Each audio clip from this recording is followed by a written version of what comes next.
When the Epstein files started coming out, most people expected names. What they didn't expect was a word, a single word, that stopped investigators cold. One of his accounts was labeled Ball. Not a person's name, not a company. Ball. And if you know your history, you know exactly why that sent shockwaves through everyone paying attention. In ancient religious texts, particularly in the book of Jeremiah, Baal is described as a false god, one that demanded sacrifice. So when that exact name surfaced tied to Epstein's financial activity, people didn't just raise an eyebrow. They started digging. And what they found only deepened the mystery. A memorandum reportedly linked to Epstein, sent to a major bank, requested a wire transfer of over $11,000 from that same account, again labeled Ball. Screenshots spread rapidly across X, and theories started flying. Some pointed to occult connections. Others called it coincidence. But for many people who had already spent years studying this case, it felt like one more piece of a puzzle that was getting darker by the day. And here's the thing. Even if you strip away every theory, every interpretation, every rabbit hole, what's already confirmed about Epstein is disturbing enough on its own. Young victims were abused. Powerful men were protected. A private island became ground zero for one of the most shocking scandals in modern history. And as these documents continued to surface, they brought with them names from politics, business, and entertainment. Names that many assumed were untouchable. That's exactly the space where voices like Katt Williams had already been operating. For years, he's been one of the few people in entertainment willing to say out loud what others whisper privately, that something much larger is happening behind the closed doors of elite circles. And when the Epstein files gave those claims a paper trail, it added serious weight to what he'd been saying. His argument wasn't complicated. Epstein and figures like him weren't lone operators. They were suppliers. They knew what powerful people wanted, and they provided it, along with the cover, the logistics, and the silence to keep it all running. Then came the emails. Some were straightforward enough. Others were anything but.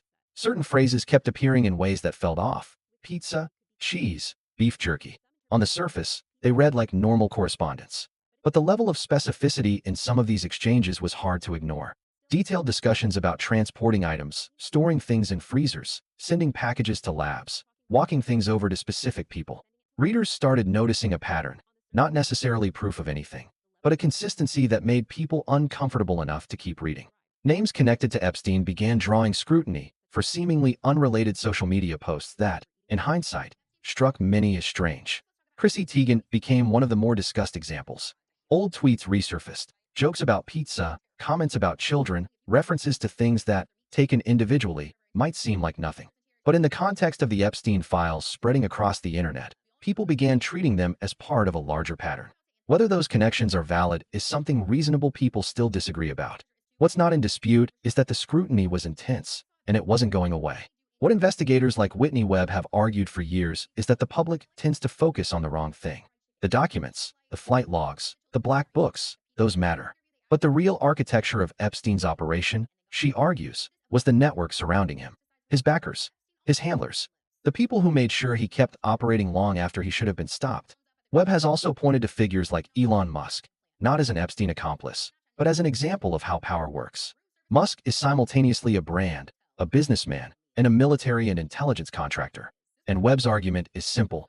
When you depend on government contracts to keep your empire running, there are rules you play by, whether you say so publicly or not. His acquisition of Twitter and the subsequent evolution of its so-called free speech policies illustrated her point better than any essay could. What made Epstein's system so effective wasn't brute force. It was gradual dependency.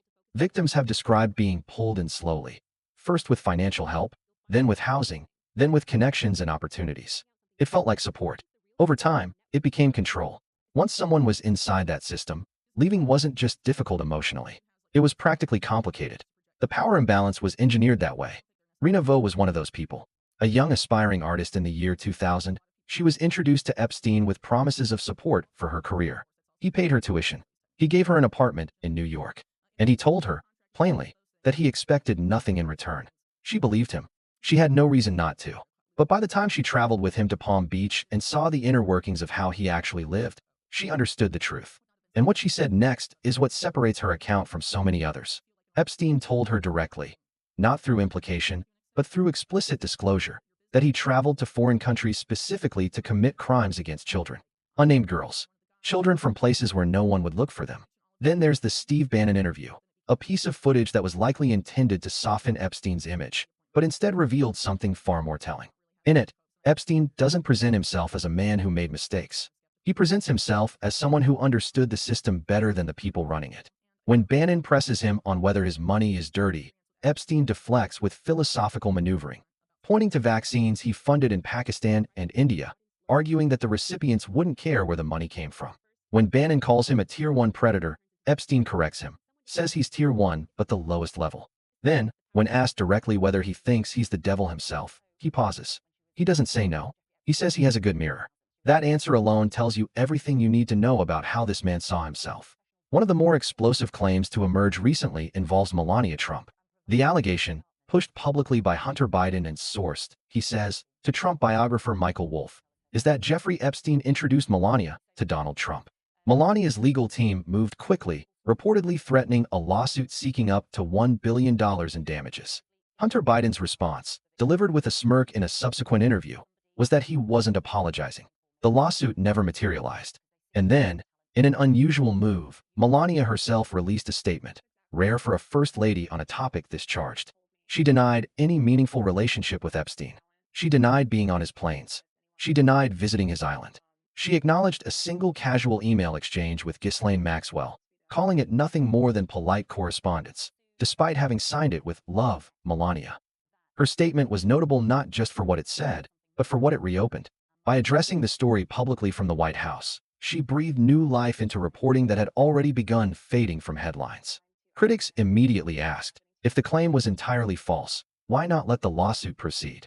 Why speak now? The modeling world keeps surfacing as a thread that connects multiple figures in this story.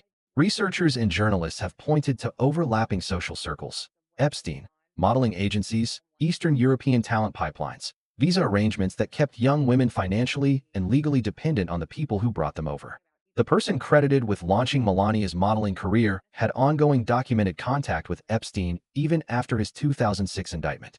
Brett Ratner, the director, appeared in a photograph with Epstein and later explained it by referencing a fiancée, a Romanian model who, according to reporting in the New York Post, had previously dated Epstein himself.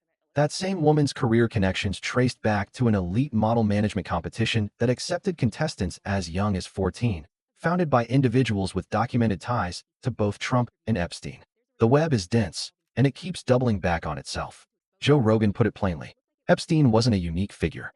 He was a recognizable type, someone who existed at the intersection of money, politics, and influence, useful to powerful systems, protected because of it. Names like Mark Rich and Bruce Rappaport come up in the same breath. Fixers, connectors, men who operated across countries and industries and seemed to accumulate legal immunity the way others accumulate wealth. What made Epstein unusual wasn't what he was. It was the particular nature of his crimes and the fact that they eventually became impossible to contain. He had been investigated by the SEC in the 1980s. He was connected to one of the largest Ponzi schemes in American history at the time, the Tower financial collapse, and walked away untouched while his business partner went to prison. He was caught up in a massive fraud case in the U.S. Virgin Islands and was never prosecuted. When he was finally indicted in 2006, the plea deal that followed gave protection to all co-conspirators, named and unnamed. Lawyers and investigators were furious.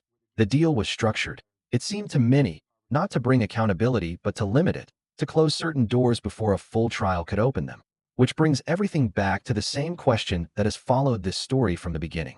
Why, with this much documented evidence, this many victims, this many connections, why has no one else been held accountable? The names are in the files. The emails exist. The flight logs are public. And yet the circle of consequences remains remarkably small for a network that was, by all accounts, remarkably large. There may be far more we still don't know about what happened on that island and in those private rooms. And the only people who could tell us the full story are still, somehow, beyond the reach of consequence. If this raised questions for you, drop them in the comments. The conversation isn't over. If you want to stay on top of this story as it develops, subscribe and hit the notification bell. And if you think more people need to see this, share it. Because the more eyes on this, the harder it becomes to bury.